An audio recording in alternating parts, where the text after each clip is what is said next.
ഇന്നത്തെ ദിവസത്തിന്റെ പ്രാധാന്യം അറിയില്ലേ? ഭിന്നശേഷിക്കാരുടെ ദിനമാണെന്ന്.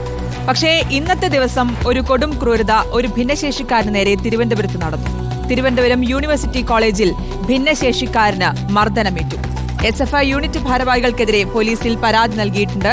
യൂണിവേഴ്സിറ്റി കോളേജിലെ 2ാം വർഷ വിദ്യാർത്ഥി മുഹമ്മദ് അനസാണ് പരാതി നൽകിയത്.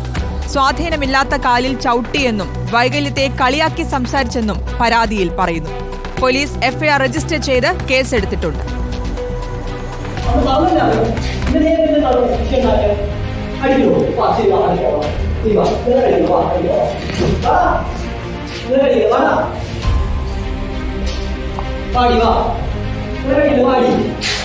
ഭിന്നശേഷി ദിനമായ ഇന്നു തന്നെയാണ് ഭിന്നശേഷിക്കാരനായ വിദ്യാർത്ഥിക്ക് മർദ്ദനമേറ്റ വാർത്തയെത്തുന്നത്.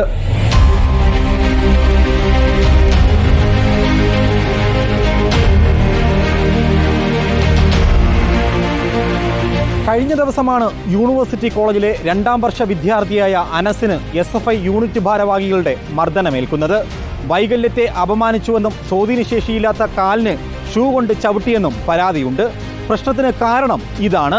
ഒരു 2-3 മാസത്തോളം അവർ മര്യാദയ്ക്കാണ്, എന്ന വേറെ കുഴപ്പങ്ങളോ പ്രശ്നങ്ങളോ ഒന്നും ഇല്ലായിരുന്നു. ഇടയ്ക്ക് വെച്ച് എൻ്റെ അടുത്ത് ഇന്ന കുറച്ച് ജോലികൾ ചെയ്യാൻ പറഞ്ഞു. ഞാൻ പറഞ്ഞു ഇതേപോലെ കാലിന് ഇതേപോലെ അസൗകര്യം ഉള്ളതാണ്, അതുകൊണ്ട് എനിക്ക് ചെയ്യാൻ പറ്റത്തില്ല എന്ന് പറഞ്ഞപ്പം അവരെൻ്റെ അടുത്ത് നീ പ്രാദേശികമായിട്ട് പ്രവർത്തിക്കുന്നില്ലെന്നും പറഞ്ഞ് എന്നെ അടുത്ത് മോശമായിട്ട് പറയുകയും എന്നെ യൂണിറ്റ് റൂമിൽ കൊണ്ടുപോയിട്ട് അവിടെ വെച്ച് അസഭ്യം പറയുകയും എൻ്റെ വൈകല്യത്തെ പറ്റി കുറ്റം പറഞ്ഞ് എന്നെ മോശപരമായിട്ട് പറഞ്ഞ് എന്നെ മർദ്ദിക്കുകയും ചെയ്തു ഒരു പ്രാവശ്യം.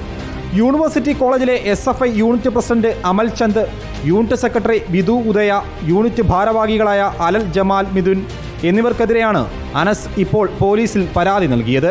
പ്രിൻസിപ്പലിനോട് ഈ വിഷയം പറഞ്ഞു കഴിഞ്ഞാൽ അവർ വീണ്ടും നമ്മളെ മർദ്ദിക്കുക. ആ ഒരു പേടി കാരണം ഞാൻ പറഞ്ഞിട്ടില്ല. അതുകൊണ്ടാണ് ആദ്യമേ കൊണ്ട് കേസ് കൊടുത്തത്. നിലവിൽ കണ്ടോൺമെന്റ് പോലീസ് 4 പേർക്കും എതിരെ കേസ് എടുത്തിട്ടുണ്ട്. ജാമ്യമില്ലാ വകുപ്പുകളടക്കം ഉൾപ്പെടുത്തിയാണ് കേസ് എടുത്തിരിക്കുന്നത്. റിപ്പോർട്ടർ, തിരുവനന്തപുരം.